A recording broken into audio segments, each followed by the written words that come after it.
Muito bom dia para você, eu sou Júnior Moreira, este é o Conversa de Redação e comigo aqui para debater os principais temas do dia tem o economista Rita Mundim e os jornalistas Eduardo Costa, William Travassos e Edilene Lopes. E a gente começa falando da polêmica do fim de semana, né? O bilionário Elon Musk, dono da rede social X, o antigo Twitter, passa a ser alvo de investigação no Brasil por atuação nas milícias digitais. Ele também será investigado por obstrução à justiça, organização criminosa e incitação ao crime. No sábado, o que gerou tudo isso foi que Elon Musk ameaçou descumprir decisões judiciais do ministro Alexandre de Moraes, do STF, e propôs sua renúncia ou impeachment.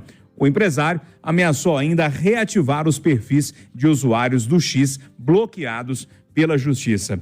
Eduardo Costa, agora a gente tem mais uma polêmica aí. Elon Musk do lado e o Alexandre de Moraes do outro. Bom dia para você. Bom dia, meu caro.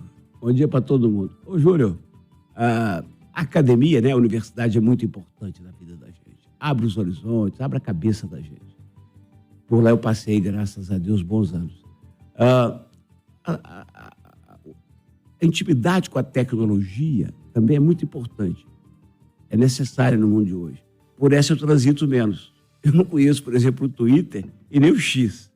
Agora, o que ajuda muito a gente é ter crescido numa rua inocente e empoeirada de Inácio de Carvalho. E metade da infância é outra metade numa rua perigosa, esperta, malandra do Cachoeirinha, periferia. Na roça da periferia. Porque aí você conhece os ditos populares, os provérbios. E a única coisa que define o que sinto em relação a esse novo embate é algo que a gente via lá com frequência em Inácio de Carvalho. Quando tinha dois caramelos brigando, a gente ficava assistindo, torcendo.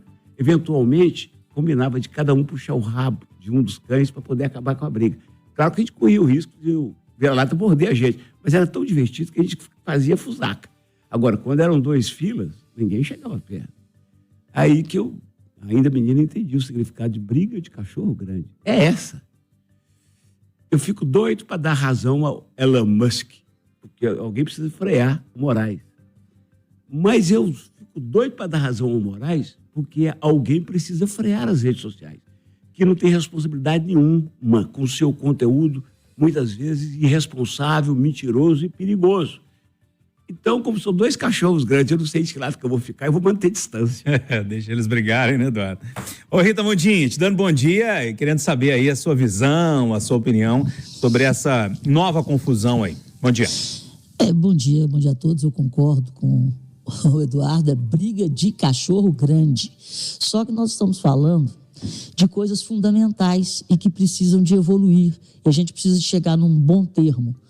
O que nós estamos falando? Nós estamos falando da tecnologia que acelera o acesso à informação. Esse acesso à informação é extremamente democratizado por essa tecnologia. Informação é o poder. Informação é o poder. Quanto mais bem informada a pessoa, mais capacitada ela está para tomar a melhor decisão no menor tempo possível. Não podemos barrar a informação, mas não podemos barrar a informação de qualidade. E temos a tecnologia que esparrama a informação em tempo real. E aí entra o grande X da questão. É a liberdade de expressão e como filtrar o que é informação de qualidade do que é fake news.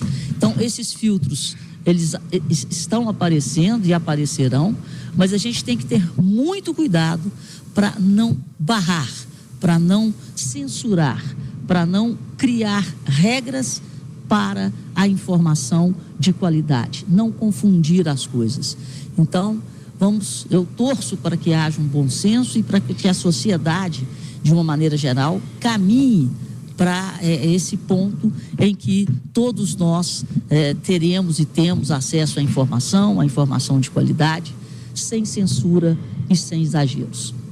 William Travassos, a questão do Alexandre de Moraes é uma questão complexa, tem muita gente que fala que ele faz o certo, tem muita gente que fala que ele exagera, tem muita gente que fala que ele tem lado, e agora o Elon Musk comprou o Twitter agora se tornou o X, né?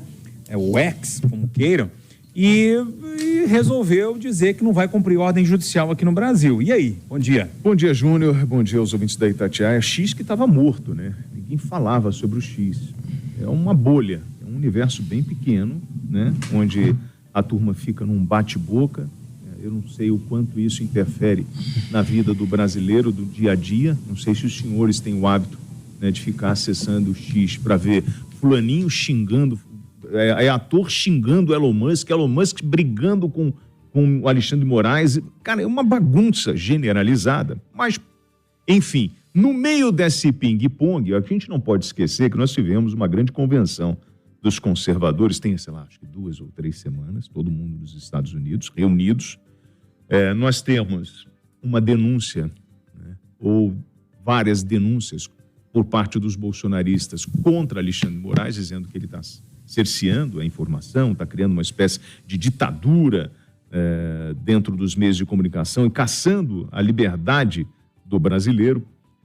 E o pior, o Elon Musk joga uma cortina de fumaça dizendo o seguinte: eu tenho informações que eles estavam me pedindo coisas que iam favorecer a esquerda, não a direita, porque essa é a história. Então a gente fica olhando para isso, Júnior. O Moraes, ele é ótimo no papel. E quando ele se sentiu ameaçado por esse lado conservador, por Elon Musk e essa liga que foi para os Estados Unidos, tentando ingressar nos tribunais internacionais contra o tribunal, ele bota no papel, inclui na investigação, e ele faz isso com muita facilidade, porque tem a habilidade jurídica e tem esse poder. E eu nunca vi no Brasil ninguém conseguindo descobrir, ninguém que consiga destruir ou desconstruir Alexandre de Moraes. Você já viu em algum momento o Senado fazendo alguma coisa contra o Alexandre de Moraes? Você já viu algum político fazendo alguma coisa? Então parto eu do princípio que ele tem a lei ao seu favor e usa ela a todo rigor. Alguém já conseguiu impor ao Alexandre de Moraes alguma restrição?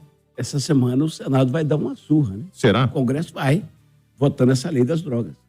É só escolher o caminho certo e ter coragem. Mas não só o Moraes, ali ela já é contra o STF. Tudo. Mas contra o Moraes, você já viu alguma coisa contra ele? Não. Então não conseguiram nada no Brasil, estão tentando lá fora. E aí fica essa briga agora. A gente não pode esquecer do interesse comercial do senhor Elon Musk, né? Já que o Twitter não vinha tão bem aqui no Brasil, ele vai jogar essa corrente. E existe, pergunto eu, Eduardo, será que algum tipo de investimento internacional nessa linha mais conservadora, com interesse de dominação? Não duvido. E as duas notícias boas, ótimas dessa briga são: a primeira, Alexandre de Moraes vai ficar mais calmo, com aquela caneta dela que Será? Acusa, julga e sentencia. Vai. Se tiver juízo, vai. E a outra briga boa é que isso vai acelerar lá no Supremo a volta do mínimo de regulamentação dessas redes malucas. Eu quero acrescentar mais uma, a terceira. O Brasil virou notícia no mundo. Então, nós estamos sendo notícia em todos os grandes órgãos de imprensa do mundo por causa dessa briga. Ô Edilene, então, partindo da fala principalmente da Rita aí, que o Brasil virou notícia no mundo todo, ou seja, o Twitter ou o X, como queiram, ele está sendo falado no mundo inteiro. Esse é o primeiro ponto, ou seja, quando se fala de uma empresa, quando tem alguma briga em torno dela, as pessoas vão procurar, vão saber o que está acontecendo. E isso é dinheiro, né, em última análise. E o segundo ponto, que aí me incomoda um pouco mais, é o Elon Musk falar de liberdade. Me lembro muito bem, quando ele assumiu o Twitter, ele bloqueou a conta de 5 jornalistas que faziam matéria contra ele. Jornalista do New York Times, da CNN, do Washington Post. Ou seja, não é isso tudo assim lutando pela liberdade. Bom dia para você. Bom dia, Júnior. Bom dia aos ouvintes, aos debatedores. Pois é, nesse caso, o Judiciário atua onde há um vácuo legislativo. Por isso é hora de o Congresso agir. É preciso regulamentar a atuação da internet no Brasil. E não só no Brasil, como no mundo. Conforme a Rita disse, essa foi uma manchete internacional, mas em outros países do mundo, que estão muito mais avançados que nós, há regras para a utilização da internet por parte das Big Techs, que são essas grandes empresas que oferecem os grandes aplicativos, como, por exemplo, o WhatsApp, o X, que era o Twitter, o Facebook, tem que ter uma regra de atuação para esse mercado, porque existe o algoritmo, que é aquele cálculo que é feito conforme o que a gente consome. Por exemplo, se você está consumindo um tipo de conteúdo, aquele aplicativo te oferece mais daquele conteúdo. Mas não é exatamente claro como tudo funciona, ou seja, podem te ofertar mais do que querem vender porque há um interesse comercial naquilo, podem te ofertar mais de um lado político do que de outro porque há um interesse político naquilo. Então, tem que existir regras que digam claramente como essas empresas, as Big Techs, como, por exemplo, a que hoje regula o X, que é do Elon Musk, elas funcionem. Então, como no Brasil não há uma legislação clara sobre isso, o Judiciário está atuando. E Alexandre de Moraes não estará sozinho. Vamos lembrar que entrou para o STF também Flávio Dino, que no Executivo travava uma briga em relação a isso, tentando aprovar uma lei no Congresso Nacional. Então, essa é uma questão que deve ser tratada também dessa forma. E quando você diz, Júnior, de liberdade, você está muito correto, porque como não sabemos como funciona direito, como é o funcionamento interno, pode-se favorecer um lado ou outro na política e comercialmente esse ou aquele fornecedor de produto. Então, ou seja, quem está do outro lado está sendo enganado se não conhece as regras de funcionamento. Então, essa questão tem que ser muito debatida e é bom que ela esteja mundialmente sendo falada, porque outros países estão legislando sobre isso, enquanto o Brasil, até o momento, está parado.